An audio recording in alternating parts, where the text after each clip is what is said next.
Paris weeks after Trump slammed NATO nations for over their reluctance to send warships to the Hormuz Strait. U.S. Secretary of State Rubio in attendance. India's External Affairs Minister Jaishankar attends the meeting, stresses the need for urgent reforms in the UN, among others.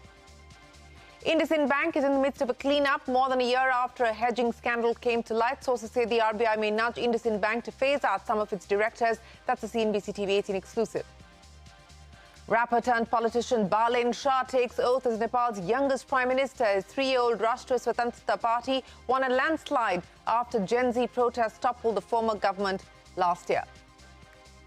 AI giant Anthropic eyes an IPO. According to Bloomberg, the company plans to raise over $60 billion at a valuation of $380 billion. The company is expected to make its market debut in October.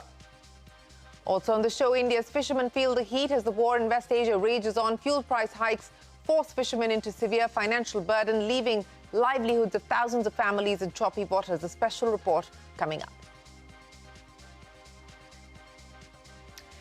Well, let's go straight to the big story that broke early this morning. The government has stepped in to provide some relief to oil marketing companies who have been bearing the brunt of high global oil prices, that is, since the start of the war. Now, the government has essentially cut excise duty on petrol to 3 rupees a litre, and the duty on diesel has been cut to zero. The savings estimated by the oil marketing companies on account of this softening is about 20,000 crore rupees. However, prices at the fuel pump, that means for customers like you and me, remain the same. There is no change. Now, the government has also imposed an additional duty on diesel and ATF exports, one to secure supply for the domestic industry, but also revenue mobilization. The duty rates will be reviewed on a fortnightly basis. If you remember, the government had imposed a windfall tax, and that pretty much followed the same mechanism of a fortnightly review. So that is the duty on exports per litre on ATF, a little over 29 rupees, on diesel, a little